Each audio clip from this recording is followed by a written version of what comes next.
कि जी हां, यमुना नदी अब भी खतरे के निशान से ऊपर बह रही है। आईटीओ बैराज का एक जैम गेट खोला गया है। जी हां, यमुना नदी जो है वो अब भी खतरे के निशान से ऊपर बह रही है। आईटीओ बैराज का एक जैम गेट खोला गया है। यमुना बाजार में 3 फीट तक पानी भरा।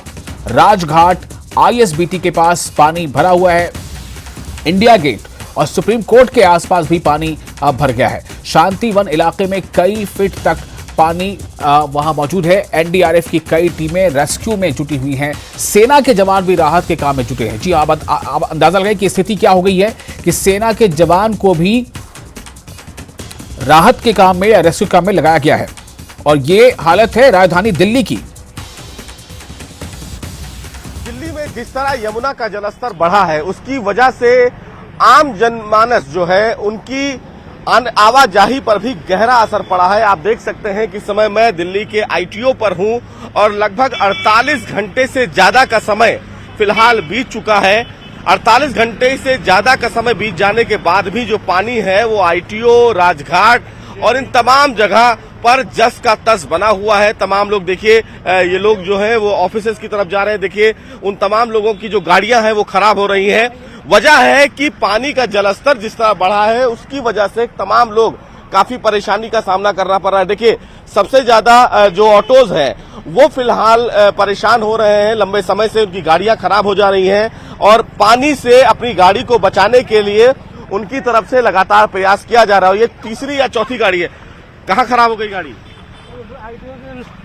लाल बत्ती से आया हुआ पूरा आगे भरा हुआ है पानी। हाँ, पूरा भरा हुआ है। तो फिर आप लोग और कोई अल्टरनेट रास्ता नहीं ले रहे हैं? पानी के रास्ते से ही निकलना? भैया पैसे से तो मिलता नहीं है, कम पैसे, अब लंबा चौड़ा घूमना पड़ता है, फायदा होता नहीं है, कुछ फायदा। तो ऐसे गाड़ी खराब हो रही है, इससे दिक्कत? तो गलती हो गया, मैं घुस गया हूँ, गलती कर दिया। गलती हो गया। कहाँ से आ रहे हो आप लोग? नई दिल्ली सर, नई दिल्ली से आ रहे हैं। तो आप लोग को पता था कि दिल्ली में इस तरह बाढ़ आया हुआ? हाँ जी सर, जो है पता था, लेकिन जो है फिलहाल ड्राइवर जो है इधर से रोड लगा दी सर। अच्छा, ठीक है। तो देखिए, ये तमाम जो लोग हैं वो अपनी जीविका को चलाने के लिए फिलहाल रोजगार कर रहे हैं, लेकिन वजह यह है कि जिस तरह राजधानी दिल्ली में चारों तरफ पानी, उसकी वजह से ये फिलहाल एक बड़ा संकट है इन तमाम लोगों के लिए। लेकिन आप देखिए, फिलहाल ये आईटीओ है जहां पर लगातार पानी का जो जल स्तर है वो जस का तस है। चूंकि कोई भी आवागमन का रास्ता नहीं है, दिल्ली पुलिस ने इसके चारों तरफ के जो रास्ते हैं वो फिलहाल बंद कर रखे हैं। लेकिन जो रोजमर्रा के लोग हैं वो फिलहाल इसी पानी के सहारे अपनी जीविका को चलाने के लिए जाते हैं। लेकिन देखिए किस तरह तमाम जो गाड़ियां हैं वो यहां से गुजर रही हैं, लेकिन पानी का जलस्तर आप देख सकते हैं कि फिलहाल जस का तस बना है। चूंकि हम लोग अभी फिलहाल किनारे हैं, इसलिए पानी हमारे घुटने के नीचे है, लेकिन अगर हम और थोड़ा सा अंदर की तरफ बढ़े तो कहीं ना कहीं पानी कमर तक है। यानी कि जो पानी है वो फिलहाल चारों तरफ आईटीओ पे देखने को मिलेगा और यही वजह है कि जो सीवेज है वो भी ब्लॉक हो गए हैं, जिसकी वजह से जो पानी है वो रिवर्स फ्लो मार रहा है और पानी का जो जलस्तर है वो बढ़ा है। हालांकि दिल्ली सरकार की तरफ से पानी के जलस्तर को कम करने के लिए भरसक प्रयास किए जा रहे हैं, सेना तक की भी मदद ली जा रही है, लेकिन फिलहाल यमुना का जो रौद्र रूप है वो जारी है। और वजह यह है कि लगातार लोगों को तमाम जो परेशानियां हो रही हैं उसका सामना वो कर रहे हैं। सरकार अपनी तैयारी कर रही है, लेकिन पानी लगातार बढ़ रहा है, जिसकी वजह से तमाम लोगों को दिक्कतों का सामना करना पड़ रहा है। और अभी आप देख रहे थे, सुशील हमारे नुमाइंदे ने कुछ देर पहले ये रिपोर्ट तैयार की थी। अब हम सीधे सुशील पांडे से जोड़ना चाहेंगे।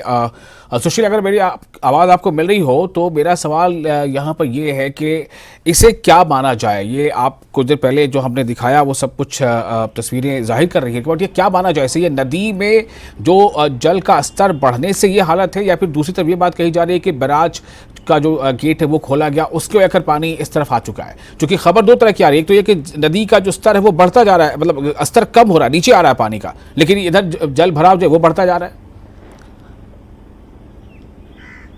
आज देखिए, साफ तौर से मैं आपको पहले ताजा तस्वीर दिखाऊं। देखिए, फिलहाल मैं राजघाट पर खड़ा हूं और ये देखिए राजघाट का जो फिलहाल पानी का जो स्तर है वो देखिए मेरे घुटने से भी ऊपर है। और जैसे यहां से आगे हम देखते थे तो यहां पर बोर्ड लगा होता था जिस पर राजघाट लिखा था, लेकिन ये राजघाट का पूरा इलाका फिलहाल जलमग्न है और ये स्थिति फिलहाल अमूमन राजघाट के आसपास जितने भी इलाके हैं वहां पर यही जल जो मग्न स्थिति है यमुना की वो देखने को मिल रही है। सबसे बड़ी बात यह है कि फिलहाल ये जो हथनी बैराज है जहां से पानी छोड़ा गया है उसकी वजह भी है और साथ ही साथ जो सीवेजेस हैं, जो दिल्ली के तमाम जो सीवेज प्लांट हैं वो फिलहाल यमुना के जलस्तर बढ़ने की वजह से बंद हो गए, ठप हो गए, जिसकी वजह से जो पानी रुका हुआ था वो ओवरफ्लो हो रहा है। उसकी वजह से भी अब जो पानी है वो राजधानी दिल्ली के आसपास जो सेंट्रल जोन है जिनको वीआईपी इलाका कहा जाता है वहां पर भी पानी का असर देखने को मिल रहा है। बहरहाल मैं अपने कैमरा पर्सन रविंदर से कहूंगा कि आपको दिखाएं, ये देखिए दिल्ली पुलिस की तरफ से बैरिकेड्स लगा दिए गए हैं कि जो लोग यहां पर पहले आ रहे थे, कुछ लोग फिलहाल यहां पर सेल्फीज ले रहे थे, उनको फिर अब यहां पर आने की इजाजत नहीं है। दिल्ली पुलिस के द्वारा तमाम लोगों को बाहर ही रोक दिया गया है। चूंकि यहां पर कल तक जो पानी का असर था वो बहुत कम था, यानी कि घुटने के नीचे था, लेकिन अब फिलहाल पानी जो है वो घुटने तक है। ये बताया जा रहा है कि दिल्ली सरकार की तरफ से तमाम तैयारियां की गई हैं, केंद्र सरकार की तरफ से तमाम तैयारियां की गई हैं, लेकिन ये केवल राजघाट का ही हाल नहीं है। इसके बगल लाल बहादुर शास्त्री है, किसान घाट है, ये तमाम जो घाट यहां पर बने हुए हैं वो सारे के सारे घाट जलमग्न हैं। और ये अगर और अंदर मैं आपको दिखाऊं तस्वीरों में तो ये लगभग 8 से 10 फुट का पानी आपको अंदर देखने को मिलेगा। वजह यह है कि अब जो पानी फिलहाल हथनी बैराज या हरियाणा से छोड़ा जा रहा था वो कहीं ना कहीं अब फिलहाल स्थिर बना हुआ है, लेकिन जो दिल्ली के अंदर वाटर ट्रीटमेंट प्लांट्स फिलहाल बंद हुए हैं उसकी वजह से सीवेज जो है वो ब्लॉक हो गए हैं। और अब जो सेंट्रल जोन है यानी कि राजधानी दिल्ली का जो सेंट्रल इलाका है वो पूरा का पूरा बंद हो गया है और उसका असर ट्रैफिक पर भी देखने को मिल रहा है, क्योंकि जो कश्मीरी गेट की तरफ रास्ता जाता है या फिर अगर हम बात करें कि फरीदाबाद की तरफ का जो रास्ता जाता है वो तमाम रास्ते दिल्ली पुलिस के द्वारा बंद कर दिए गए हैं। लेकिन ये जो सेंट्रल दिल्ली है जहां राजघाट पड़ता है, बगल में मुख्यमंत्री का दफ्तर पड़ता है, ये सारे इलाके फिलहाल जलमग्न हैं। और जिस तरह मैं तस्वीरों में आपको दिखा रहा हूं कि पानी मेरे घुटने तक है, लेकिन अगर इससे और अंदर में जाऊं तो मैं ये कहना अतिशयोक्ति नहीं होगी कि वो पानी मेरे सीने तक आ जाएगा, क्योंकि ये वही गेट है जहां से लोग एंट्री करते हैं, जहां जितने भी प्रधानमंत्री की अगर बात करें,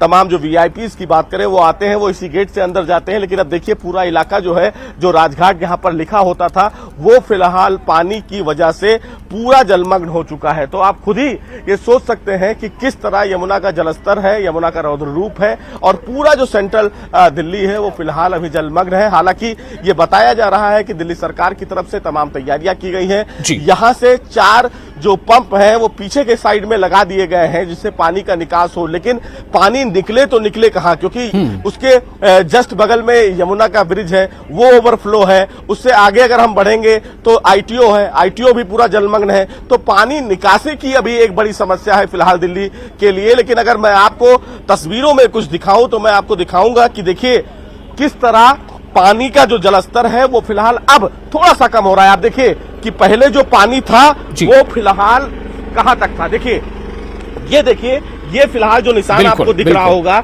ये पानी यहां तक पहले था, लेकिन अब देखिए पानी ये जो है वो यहां पहुंच गया है। और इसी के बाद से जो पानी का जलस्तर है वो धीरे धीरे कम होने की कवायद जो है वो शुरू की गई है। लेकिन अगर बारिश होती है, जैसा मौसम विभाग की तरफ से कहा गया है कि बारिश जो है वो 1-2 दिन में होगा, तो कहीं ना कहीं हालात बद से बदतर हो जाएंगे, क्योंकि अभी फिलहाल पानी के निकलने की कहीं भी जगह नहीं है, चारों तरफ पानी ही पानी है। ये जो पानी पीछे खिसक रहा है उसकी वजह है कि पीछे 4 पंप लगा दिए गए हैं, लेकिन वो भी पानी सचिवालय की तरफ मुड़ रहा है, जिससे आईटीओ का जो अब जलस्तर होगा वो बढ़ जाएगा। तो एक बड़ी समस्या दिल्ली सरकार के लिए है कि इस पूरे पानी को कैसे कम किया जाए, क्योंकि 45 साल पहले की जो रिकॉर्ड्स है वो टूट गए हैं। अगर सिविक एजेंसियों की बात करें तो जितने भी इंतजाम थे वो धराशायी हो गए थे। यमुना का पानी निकले तो निकले कहां, ये एक बड़ा सवाल है। और यही वजह है कि पूरा दिल्ली का जो वीआईपी इलाका है, जिसको सेंट्रल दिल्ली के नाम से जाना जाता है, वो इलाका पूरा जलमग्न हो चुका है। जी सुशील, चूंकि दिल्ली में ये स्थिति है तो जाहिर है कि ये काफ़ी ज़्यादा लोगों की इस पर निगाहें हैं और सोशल मीडिया पर भी तरह तरह की चीज़ें चल रही हैं। कुछ एक वीडियो ऐसे चल रहा है कहीं कि खजूरी में किसी ने मतलब कोई क्रोकोडाइल स्पॉट हुआ है। मुझे नहीं पता ये सही है या नहीं, मैं आपसे चर्चा कर रहा हूँ, क्या आपने भी ऐसा कुछ सुना है? जी देखिए, ये एक जानकारी मिली थी कि जो फिलहाल फरीदाबाद से सटा हुआ इलाका है, चूंकि वो वन्य जीवों से ही सटा हुआ इलाका है जिसको ओखला सेंचुरियन बर्ड के नाम से जाना जाता है, तो ये बिल्कुल सही है कि कुछ ऐसे जो जल के जीव हैं वो देखे जा रहे हैं। सबसे ज्यादा अगर देखा जाए तो इस समय इस पानी में सांपों को देखा जाएगा, चूहे देखने को मिलेंगे, लेकिन ये खबर जरूर थी कि फरीदाबाद की तरफ से जो ओखला सेंचुरी बर्ड है वहां पर एक क्रोकोडाइल देखा गया था, जिसको फिलहाल तुरंत रेस्क्यू करने के आदेश भी जारी किए गए। ये फिलहाल एक अमूमन बात है, क्योंकि अगर बात करें हरियाणा की तो तमाम जो बाढ़ का पानी जब आगे बढ़ता है तो निश्चित रूप से जो जल जीव हैं उन पर भी असर पड़ता है, और जिस तरह बहाव है वो बहाव में वो तमाम तरीके के जीव देखने को मिलते हैं। और न केवल क्रोकोडाइल बल्कि हरियाणा की तरफ से, जब पंजाब की तरफ से हरियाणा पानी छोड़ रहा था तो ये माना जा रहा था कि 3 से 4 क्रोकोडाइल पानीपत में देखे गए। तो ये कोई बड़ी अतिशयोक्ति नहीं है। हालांकि ये माना जा रहा है कि कई ऐसे इलाके हैं जहां पर कई बड़े बड़े सांप देखे गए हैं, और इसीलिए जो प्रोटेक्शन टीम्स हैं, जो पुलिस है, वो लोगों को भी ये हिदायत दे रहे हैं कि जो पानी है वो ना आए, और इसीलिए ये बैरिकेड्स लगा दिए गए हैं ताकि किसी भी प्रकार से किसी को अंदर न भेजा जाए। और वजह यही है कि एहतियातन एक बड़ा फैसला ये दिल्ली पुलिस के द्वारा लिया गया है, लेकिन वजह यह है कि जब पानी अपना रौद्र रूप दिखाता है, ये एक प्राकृतिक आपदा के रूप में देखा जा सकता है कि तमाम जो जनजीवन है वो अस्त व्यस्त है। बिल्कुल, इससे सटे हुए तमाम झुग्गियां हैं। एक सवाल यहाँ पर यह भी है कि जल भराव आखिर ये दूर कैसे होगा? क्या इसे पंप आउट किया जाएगा? क्या उसकी तैयारियां चल रही हैं? क्योंकि अभी तो मौसम ऐसा है कि हो सकता है फिर बारिश हो जाए, तो ऐसे में ये स्थिति कब तक बनी रहेगी? जी देखिए, फिलहाल दिल्ली सरकार की तरफ से इस पूरे मामले में तैयारी की जा रही है, लेकिन अभी इस पूरे मामले में कोई सीधा जवाब सरकार की तरफ से नहीं आ रहा है कि आखिर इस पानी को कम करने के पीछे की वजह क्या है। कल बताया जा रहा था कि दिल्ली के मुख्यमंत्री डीडीएमए के द्वारा एक बैठक कर रहे थे और उसमें उन्होंने फैसला लिया था कि जितने भी जगह पर ज्यादा जल जमाव है वहां पर पानी के द्वारा यमुना में ही पानी को छोड़ा जाएगा। लेकिन ये भी है कि हरियाणा की तरफ से ये बार बार कहा जा रहा है कि हथनी बैराज में उतना ही प्रेशर का पानी फिलहाल रोका जा सकता है जितना वहां पर प्रेशर वो झेल सके। अगर उससे ज्यादा हथनी बैराज पर पानी रोका जाएगा तो समस्या बढ़ जाएगी। हरियाणा के तरफ जो गांव है वो जलमग्न हो जाएंगे। इसलिए कल सहारनपुर की तरफ भी पानी, यानी कि उत्तर प्रदेश की भी तरफ पानी छोड़ा गया है। लेकिन दिल्ली के लिए एक बड़ी समस्या है, क्योंकि दिल्ली में अगर पानी ज्यादा छोड़ा जाता है तो निश्चित रूप से जल जीवन ही नहीं केवल अस्त व्यस्त होता है, बल्कि पानी जो है वो सेंट्रल दिल्ली की तरफ बढ़ जाता है। और वजह यह है कि यमुना जो है वो अपना रौद्र रूप इसलिए दिखा रही है। दिल्ली सरकार की समस्या सबसे ज्यादा यह है कि इस पानी की निकासी कहां की जाए, क्योंकि यमुना को लेकर लंबे समय से सफाई को लेकर एक बड़ी समस्या रही हुई है केंद्र सरकार और दिल्ली सरकार के बीच। लेकिन अब ये पानी अगर आप के घरों तक पहुंच गया है तो उसको निकालने के पीछे तैयारी पहले क्यों नहीं की गई? दिल्ली सरकार की तरफ से इस पूरे मामले में पहले तैयारी की जानी चाहिए थी। बिल्कुल, ये सवाल है और ये सवाल जिंदा रहेगा, इस सवाल का जवाब देना होगा।